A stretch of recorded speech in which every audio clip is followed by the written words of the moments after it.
기도하겠습니다. 아멘. 우리 옆에 앞뒤에 계신 분들로 사랑합니다. 은혜 누리세요 하고 축복하지요.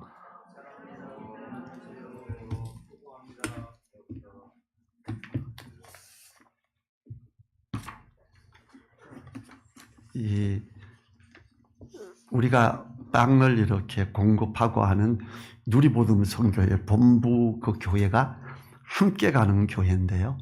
거기에 목사님들이 3분 계세요. 그들 중에 2분이 코로나가 이렇게 걸려서 오늘은 거기는 예배를 모이는 건 아예 안 하고 녹화로만 해서 영상으로만 예배 드린다고 하더라고요. 그래서 그 상태는 어떠냐. 거기에 제일 책임되는 목사는 건강이 아주 안 좋아졌어요. 그리고 이제 다른 또 저보다 6살 적은 그 남자 목사님이 또 있는데 그분은 뭐 그냥 가벼운 감기 정도입니다. 이래요. 이제 하늘 형제는 1차 예방 접종 맞고도 엄청 힘들어요. 3주 아팠거든요.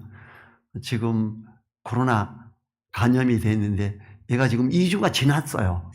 원래 보건소에서 정부에서 일주일만 격리하라 그래요. 얘는 지금 3주째 접어드는데도 여전히 아파요. 그래서 좀 많이 약한가 봐요. 우리 집사람도 같이 가서 검사했는데 우리 집사람은 확진, 저는 그냥 아무렇지도 않은 거예요. 우리 집사람은 그 이명준 사모님은 반응이 아주 미약해요. 그래서 몸은 오히려 젊은 큰아들 하늘이가 더 튼튼할 텐데 연약한 엄마는 괜찮고 아들은 이렇게 많이 힘든 상황이에요. 그래서 그래도 그러니까 예방 접종했을 때하고 비슷한 아픔. 그러니까 처음에 뭐 이렇게 아프다 그래요. 그 다음에 인터넷 검색해 봤더니 전에 예방 접종 받았을 때 힘든 사람은 무지 힘든 거예요. 그래서 이렇구나 해가지고 우리 아들이 힘드니까 또 뭐 비슷한 그 세균에 감염된 거니까 비슷한 아픔이다 이러더라고요. 그래서 우리 건강한 사람 너무 감사하고, 김관목 집사님은 증상이 호전되지 않고 좀 힘들대요. 제가 한번 찾아갔다 왔었어요. 그리고 제가 들어가지는 않고 바깥에서 이야기하고 이렇게 왔는데 어제 전화 와서 목사님 제가 상태가 안 좋아서 가면 혹시 모르니까 안 가는 게 좋겠습니다. 그러시라고 그랬지요. 우리가 지금 엄청나게 많이 이렇게 되고 있고, 그런데 주변에 나이 드신 분들은 대부분 별거 아닙니다. 그래요. 정말 아무것도 아니에요. 그러고 오히려 젊은 사람들이 좀 더 힘들어 하더라고요. 우리가 이제 다음 주가 지나면 좀 더 많이 이렇게 규제를 푼다 그래요.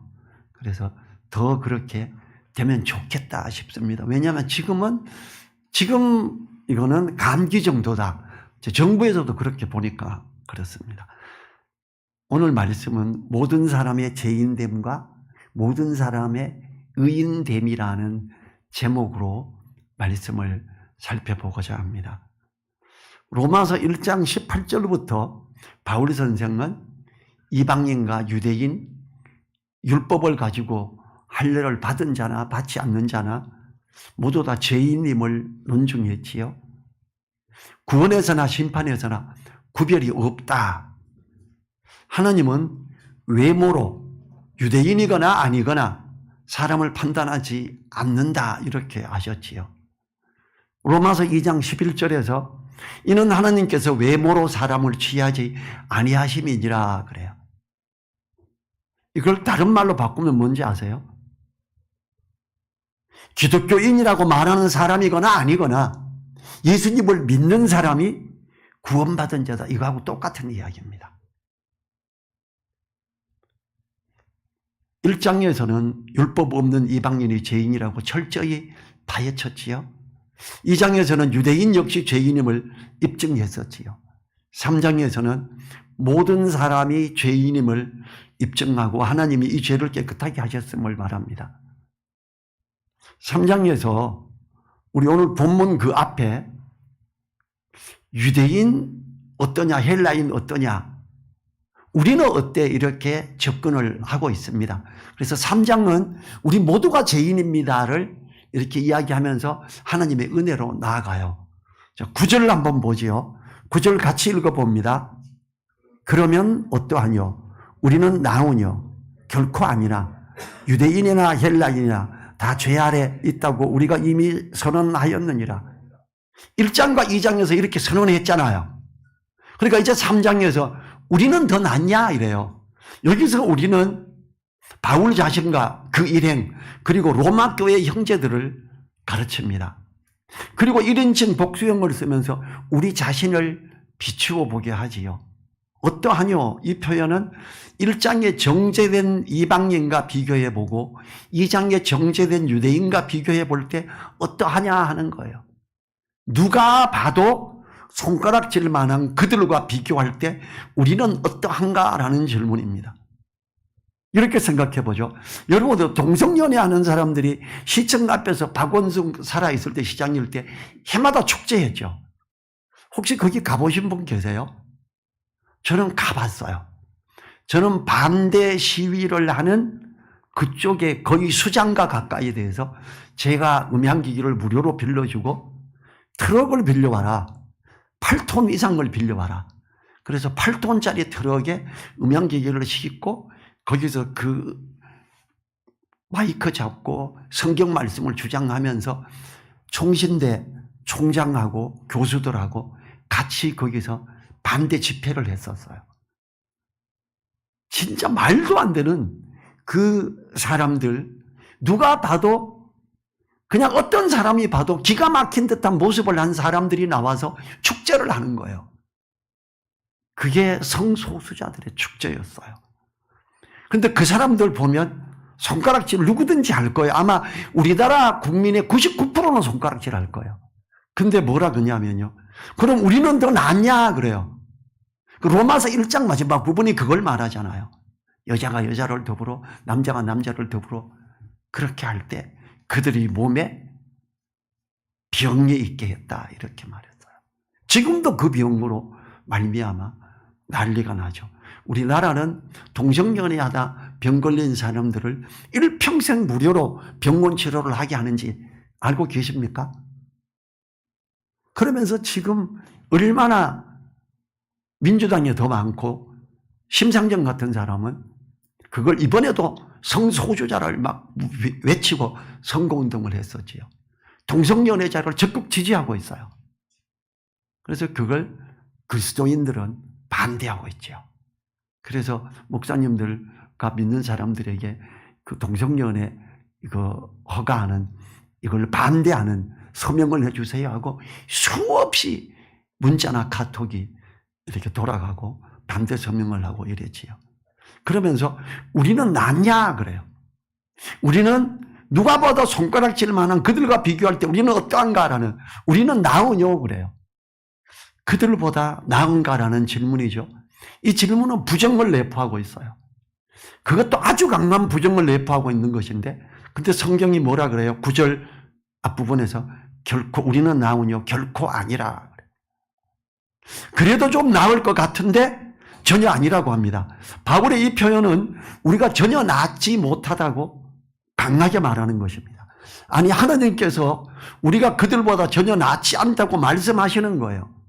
우리는 언제나 자기 자신에게 너무 관대하지만 우리가 전혀 낫지 않다고 합니다. 유대인이나 헬라인이나 다 죄 아래에 있다고 이미 선언하였느니라.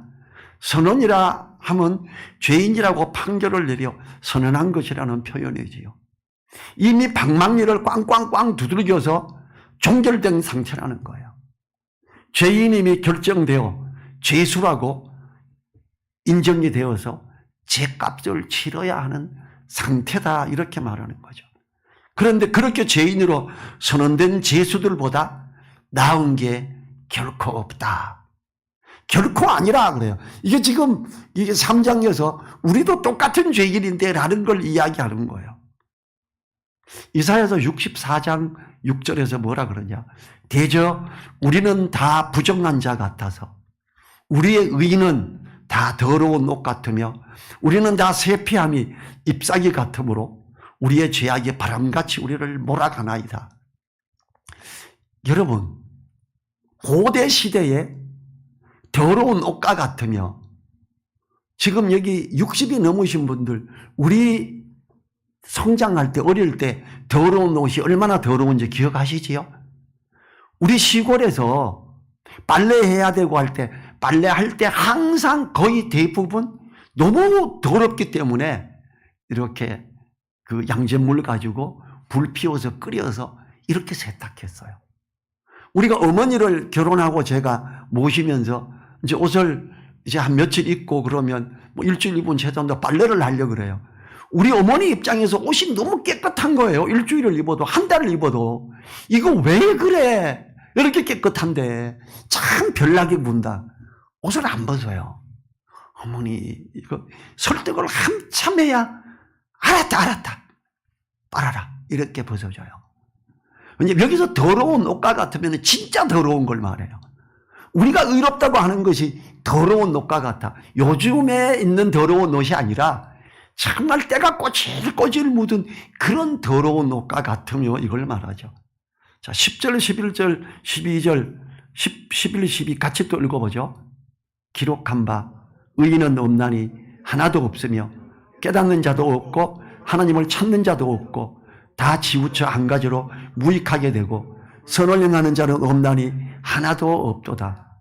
이게 지금 뭐예요? 9절부터 12절까지가 우리는 어떠하냐? 결코 아니라 우리가 어떤지 의인은 하나도 없더라. 깨닫는 자도 없고 하나님을 찾는 자도 없었다. 다 지우쳐. 유대인이건 헬라인이건 우리건 다 그렇더라. 이렇게 말하는 거죠. 하나님 앞에서 누구도 의롭다고 할 만한 사람이 없습니다. 어느 정도냐 하면 깨닫는 자도 없을 정도라고 말합니다. 자신의 부족함을 깨닫지조차 못한다고 말합니다. 모든 사람이 다 치우쳐서 한 가지로 무익하게 되어 로마서 1장 32절이 그렇게 말하죠. 선을 행하는 자가 없는데 하나도 없다고. 지금 이 부분은요, 우리가 다 양 같아서 그릇 행하여 각기 제 길로 갔거늘 하는 이사야 53장 6절을 생각하면 됩니다. 양 같아. 양 같다는 게 뭐예요? 우리의 잘못인지 모르고 나쁜 일이 때가 아니고 늑대 같은 게 아니라 우리는 양 같아. 착하디 착한 양인지 알았지만 사실은 각기 제 길로 가면서 치우쳐 한 가지로 무익하게 되었으며 악한 죄에 거하는 자들임을 말합니다. 우리는 다 양 같아서 그릇 행하여 각기 제 길로 갔거늘. 갈 길을 알지 못하고 가는 양. 이 양은 사냥을 대표합니다. 사냥들이요, 양들이 무리를 몇 마리 지어서 하는데 거기 대장이 있어요. 다른 무리 만나면 싸워요. 머리 들이받고. 지면 뒤에 붙어. 그럼 뒤에 붙어요. 이기는 양이 두목이 되는 거예요. 이것이 몇 번 이기면 여러 마리 양궁이 털을 뜯어먹고 달리고 막 앞에서 좀 다른 데가 뛰어가 달린 뒤에서 또 달려오고 밀려서 막 달려서 어떤 낭떠러지의 사냥이 때로 죽어 있는 걸 발견을 여러 곳에서 하고 학자들이 왜 이렇게 양들이 때로 죽지? 갈 바를 알지 못하고 막 달려서 한꺼번에 죽어버리는 이런 일들이 많이 나요. 우리는 다 양 같아서 그릇 행하여. 양은 착하다? 양은 좋다. 뭐 이런 의미로 많이 하죠. 근데 이사야서 53장 6절은 우리는 다 양 같아서 그릇 행하여 각기 제 길로 갔거늘. 잘못된 길인지 모르고 가는, 이게 죄인지 전혀 모르는 대표적인 게 뭐예요? 우리나라에서 제사 지내는 거. 이게 효도인지 알아요.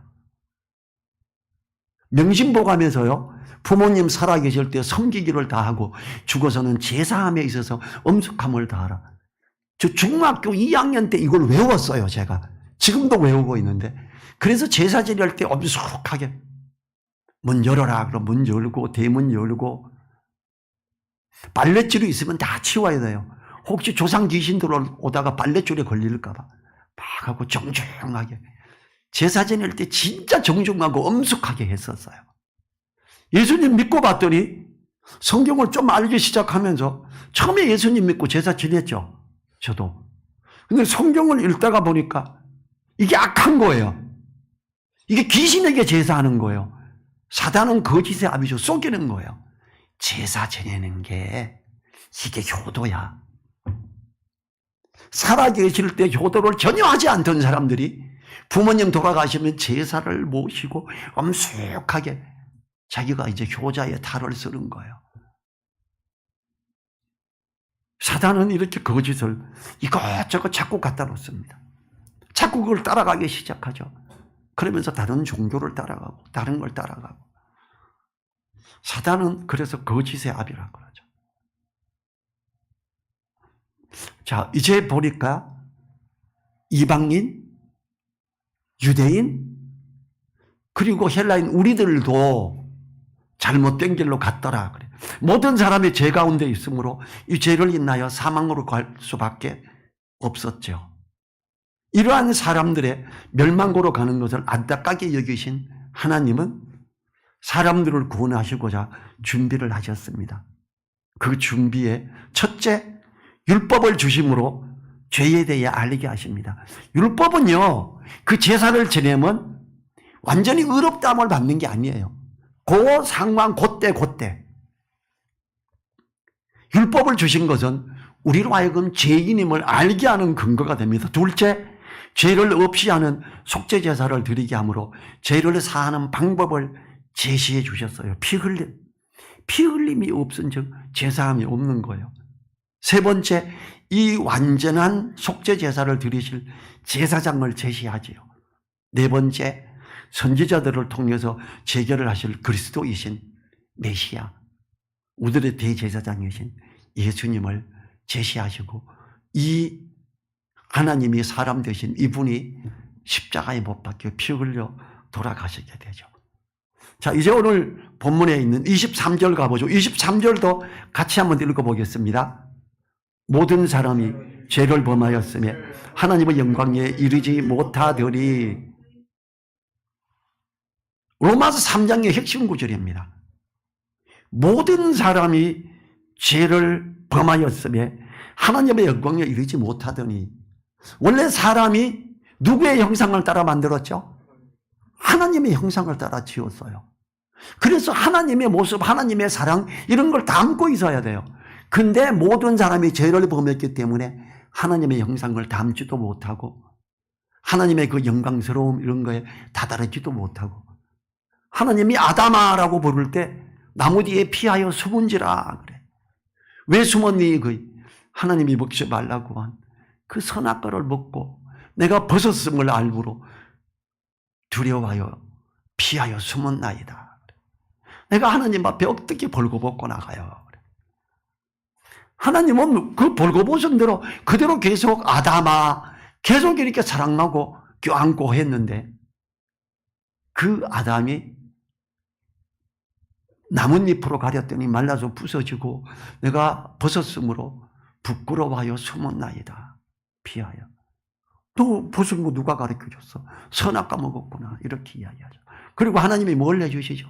양말 잡고 피를 흘리고 가죽옷을 지어서 아담과 하와에게 입히죠.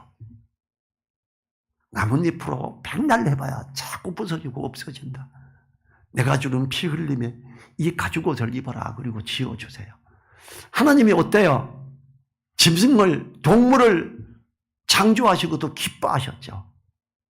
하나님이 그 동물을 피 흘리고 가죽을 벗겨서 옷을 지으실 때 하나님은 안타까우십니다. 피 흘림에 대한 안타까움. 그러나 아담과 하와를 사랑하셔서 그들을 위해 가죽옷을 지어서 입히셨어요. 부끄러움을 가려주셨어요. 그리고 아담은 하나님 앞에 서 있을 수 있도록 했지요. 모든 사람이 죄를 범하였음에 아담과 하와처럼 하나님의 영광 그 앞에 나올 수가 없었던 거예요. 사람들은 전차적으로 죄에 물들기 시작했지요. 개인적으로나 사회적으로 점점 악해져 가는 사람들을 말하지요. 사람들이 악해져 가므로 죄의 기준은 점점 낮아지고 이전에는 죄로 여기던 것들을 점차적으로 죄로 여기지 않게 되어가고 있습니다. 로마서 1장 32절 제가 읽어볼게요. 저희가 이 같은 일을 행하는 자는 사형에 해당하다고 하나님의 정하심을 알고도 자기들만 행할 뿐 아니라 또한 그 일을 행하는 자를 옳다 하느니라. 사람들이 스스로도 잘못된 것인 줄 알지만 사회적 합의에 이르면서 죄가 아니라 옳다 이렇게 해버리는 거예요. 예를 들면 간통이나 간암의 경우가 그렇지요. 세계적으로 추악한 죄로 치부되었지만 이젠 점차적으로 죄가 아니라고 법으로 정하고 있는 겁니다. 여러분, 동성연애요. 지금 서울시 교육청에서 어떤 걸 가르치는지 아세요?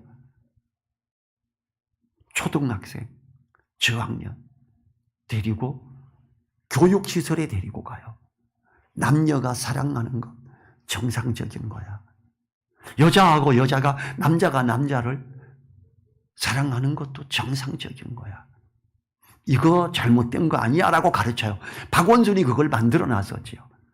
많은 사람들이 박원순이 시작되고 너무 좋아했어요. 막 엔돌핀이 속에서 솟아납니다. 이렇게 말했어요. 저는 그가 동성연애 지지자인 줄 알고 참으로 악하구나. 그 사람이 미국 가서 뭐라 그랬는지 아세요? 대한민국은 참 힘든 나라입니다. 그놈의 기독교인들이 얼마나 반대를 하는지 동성연애 이걸 제대로 합법화를 할 수가 없습니다. 내가 너무 힘듭니다. 그래서 미국 가서. 참으로 악하고 악한 가운데 있으면서 자기도 경계의 선을 넘고 그리고 결국 자살했지요. 정말 하나님의 은혜입니다. 박원순이 자살해 죽은 것. 저는 정말 악한 사람이라고 보거든요. 근데 지금도 그렇게 악한 가운데 동성연애 합법화를 부르짖고 법을 자꾸 제시하는 사람들이 있습니다.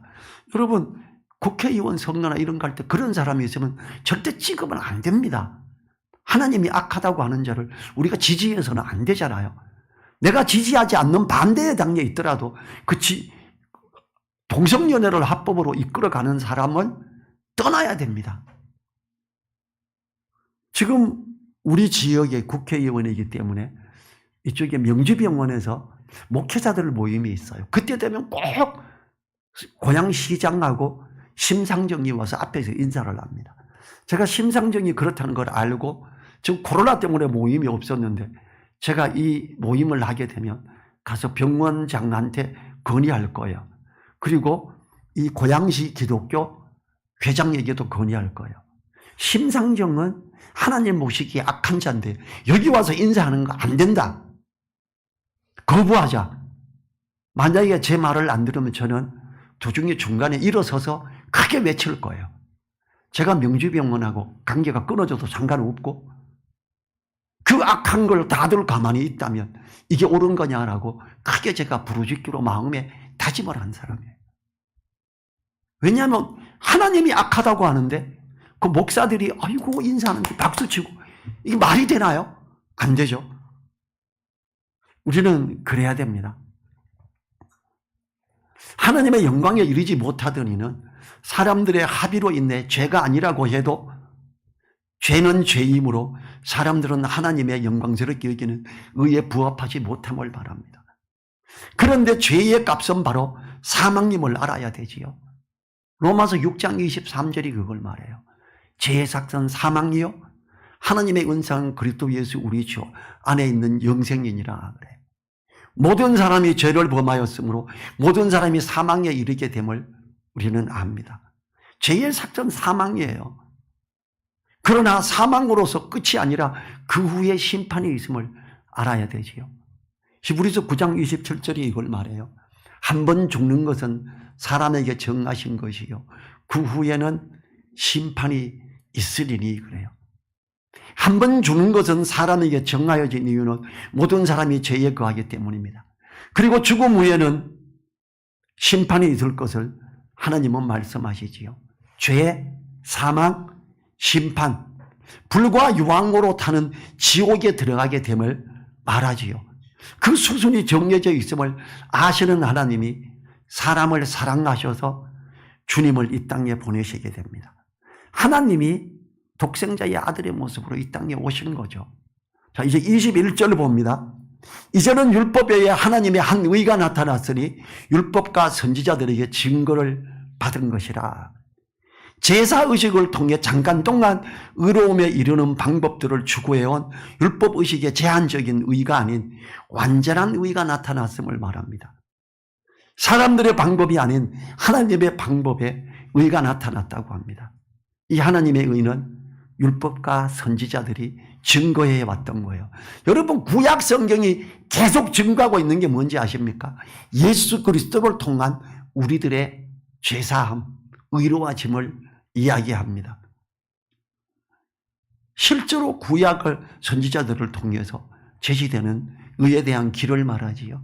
시편 110편 4절, 여호와는 맹세하고 변치 아니하시리라. 이르시기를 너는 멜기세덱의 반차를 쫓아 영원한 제사장이라 하였도다. 완전한 의로움의 제사를 드리실 제사장이신 주님에 대해 예언한 게 시편 110편 4절입니다. 그리고 히브리서 5장 5, 6절에 이 주님이 대제사장님을 명백하게 밝힙니다. 제가 읽어보지요.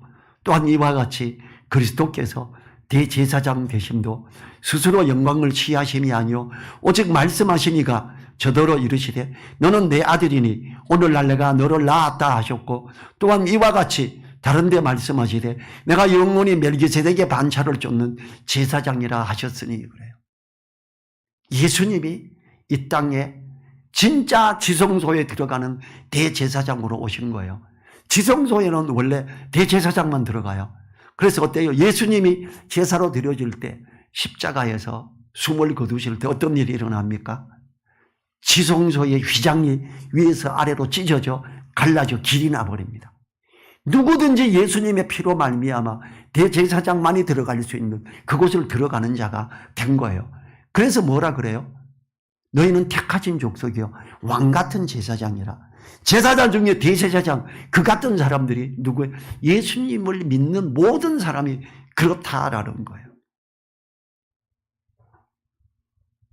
주님은 자신을 제물로 삼고 의롭게 하는 제사를 드리는 영원한 제사장으로 오셨다는 걸 이야기하는 거지요. 마가복음 10장 45절에서 이렇게 말합니다. 인자에 온 것은 섬김을 받으려 함이 아니라 도리어 섬기려 하고 자기 목숨을 많은 사람의 대속물로 주려 함이니라. 왜 이렇지요? 모든 사람이 죄를 범하였음에 하나님의 영광에 이르지 못하기 때문에 이 죄를 해결하시려고 오신 하나님의 사랑이지요. 22절 보지요.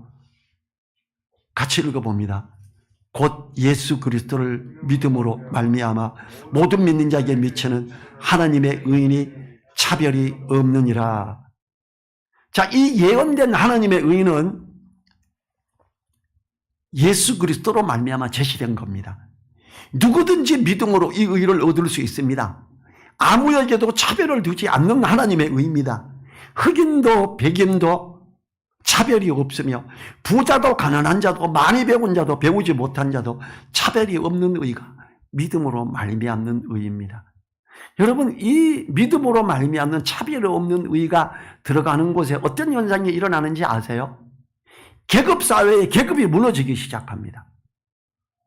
불과 몇 년 전에 인도 북부지역, 인도는 아직도 계급사회가 존재하죠.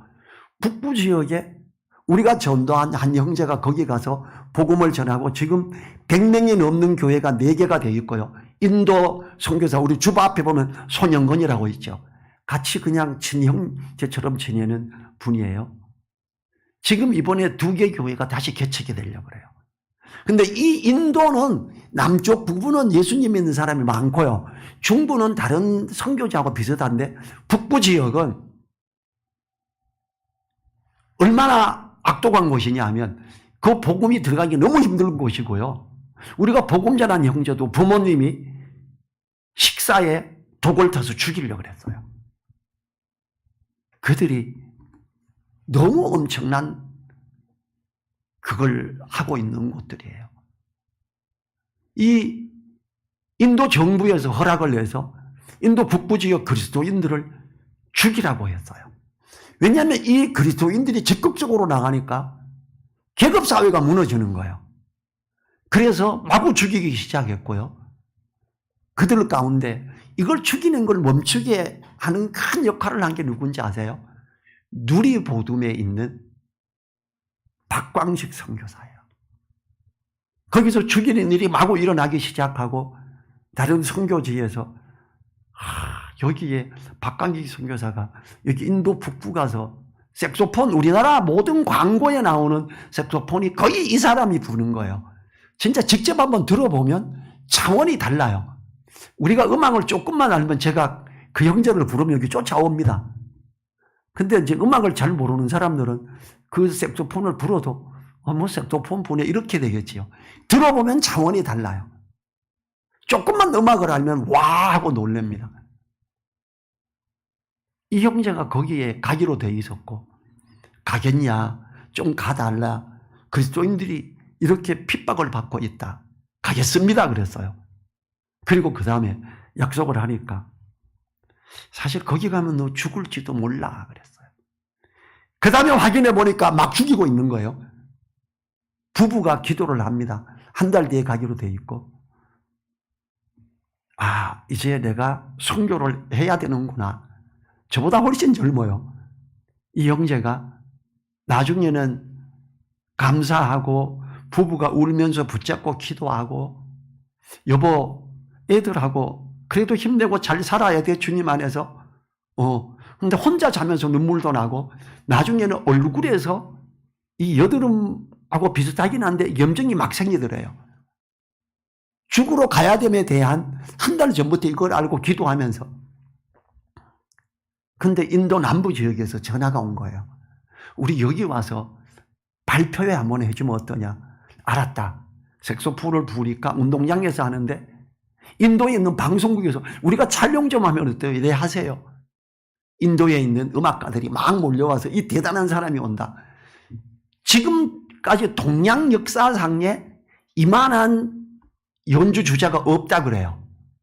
그래서 이 사람은 생활을 주로 뭘로 하냐 하면요, 유럽에서 박광식 이름으로 색소폰이 나오고요, 금과 은으로 만든 색소폰 판매하고 그 수익금이 이 형제에게로 들어와요. 이걸로 생활해요. 저는 이제 그 색소폰도 만져봤지요. 이 형제가 거기 가고 또 한 번 더 하죠. 한 번 더 하고. 그래서 이제 제가 다음 주에 인도 북부 지역에 행사를 하러 갑니다. 그러니까 방송국에서 우리가 같이 촬영하면 어때요? 예, 하세요. 우리를 따라가면요, 다른 연주자들이 예, 그때 하나님이 나를 살려주시는구나. 방송국에 따라오는데 내가 살 수 있겠네. 이걸 간증을 하는데 저도 눈물이 맺히더라고. 이건 뭐 한참 동안 시간으로 간증을 했거든요. 이 아무 차별 없이 누구든지 예수님을 믿으면 의로움을 받는다라는 것은요, 계급사회의 종도, 천한 종도 그렇고요. 우리나라 옛날에 제일 천한 그 계급이 뭐였지요? 백정이죠. 백정이 의로움을 얻는 거예요. 근데 여러분, 유대인의 백정이 누군지 아세요? 제사장들이에요. 와, 성경 읽다 보니까 백정들이, 이스라엘의 백정은 최고였네? 달라지는 거예요. 지금 우리나라 백정 좋죠. 뒷고기 먹고 진짜 맛있는, 우리 너무 교회에서 식사를 못했으니까 저는 처음 식사하게 되면 뒷고기 사가지고 구워 먹고 싶어요. 그냥 그때는 오후 예배 없이 그냥 예배 끝나고 같이 그 덜미살이라 그래요. 진짜 맛있어요. 소고기보다 훨씬 맛있습니다. 돼지고기인데. 그거 제가 사서 꼭 우리 성도들에게 먹이고 싶어요. 그래서 이제 곧 될 것 같아요. 이 백정도 의로워지고 왕도 같이 의로워지는 하나님의 자제되는 권세를 갖는 게 예수 그리스도의 그게 의로움이지요. 이 하나님 안에서 이것은 너무 귀하죠. 24절을 보죠. 그리스도 예수 안에 있는 구속으로 말미암아 하나님의 은혜로 값없이 의롭다 하심을 얻은 자 되었느니라. 의롭다함을 받는데 값없이예요. 왜 그런지 아세요? 값을 지불하게 되면 못 내는 사람이 있는 거예요. 예를 들어서 죄사함을 완전히 받는다. 여러분 우리나라에서 변호사 선임해서 어떤 죄에서 재판에서 이기게 되려면 요즘 제일 적은 금액이 얼마인지 아세요 혹시? 변호사 채용하는데 500만 원입니다.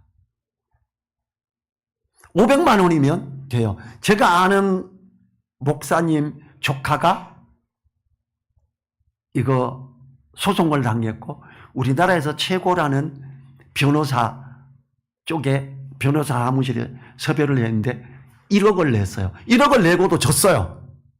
근데 그거보다 더 많이 내면 한 10억 이렇게 이상 내면요.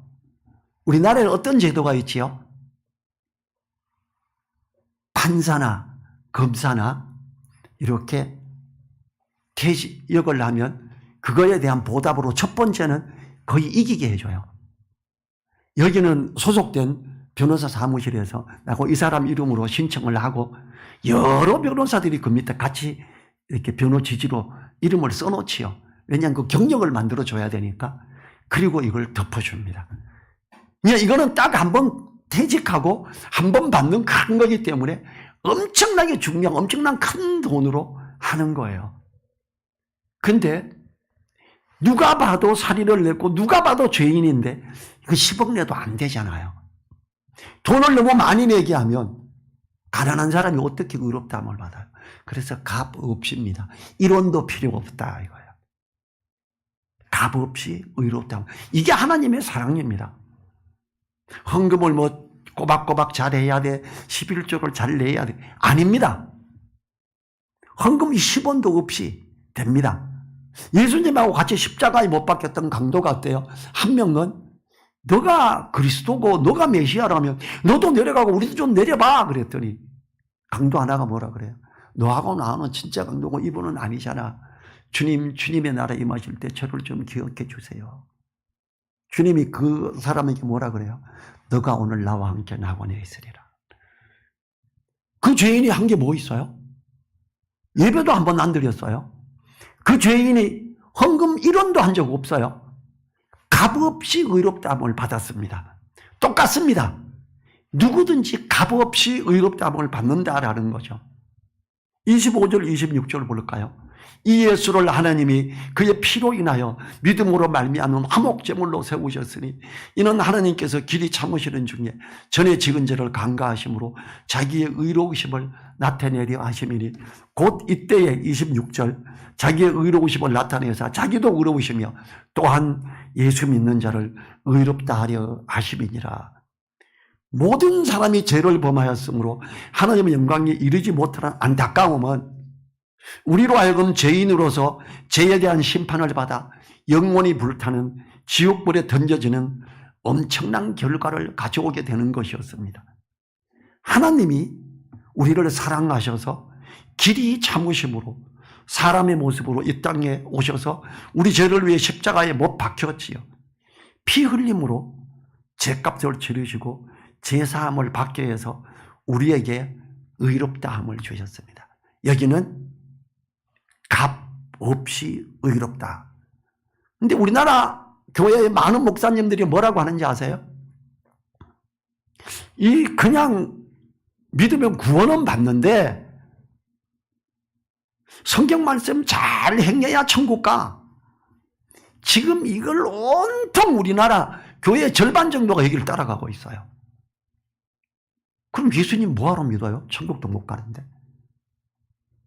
아니에요. 예수님 믿으면 값없이 의롭다함을 받고 누구든지 영생을 누립니다. 천국을 갑니다.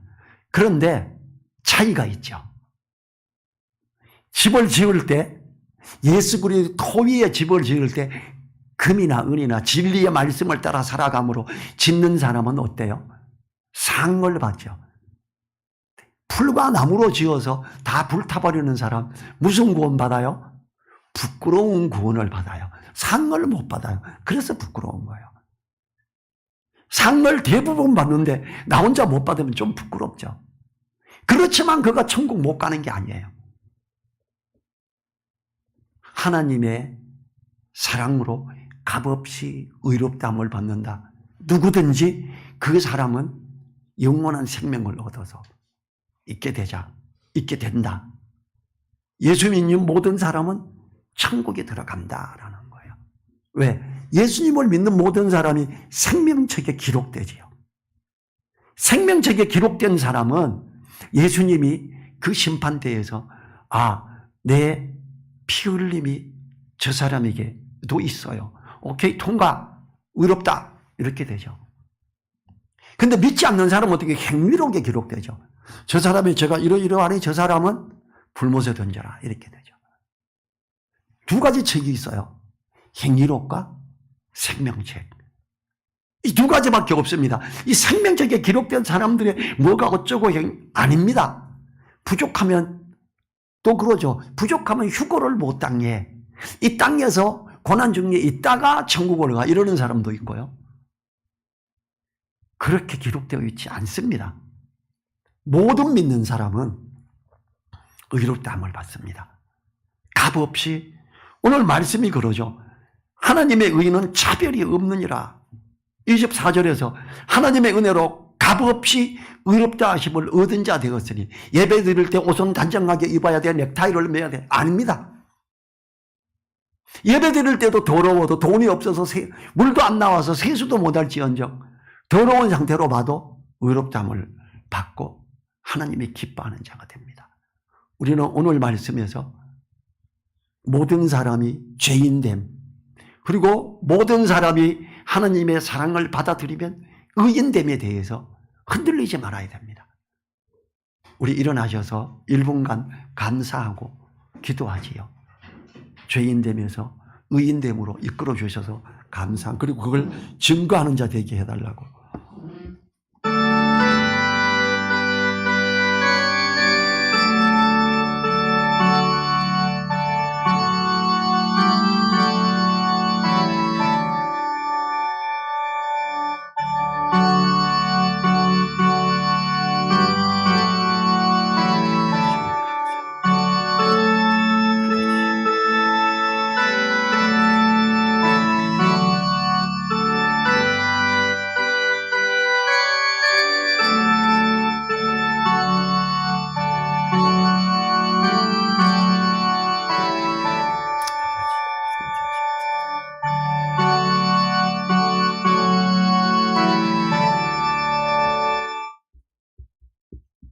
주님 감사합니다. 우리가 하나님의 은혜로 값없이 의롭다 하심을 받아서 감사합니다. 하나님의 그 크신 사랑을 받아들이는 그 은혜에 있어서 감사합니다.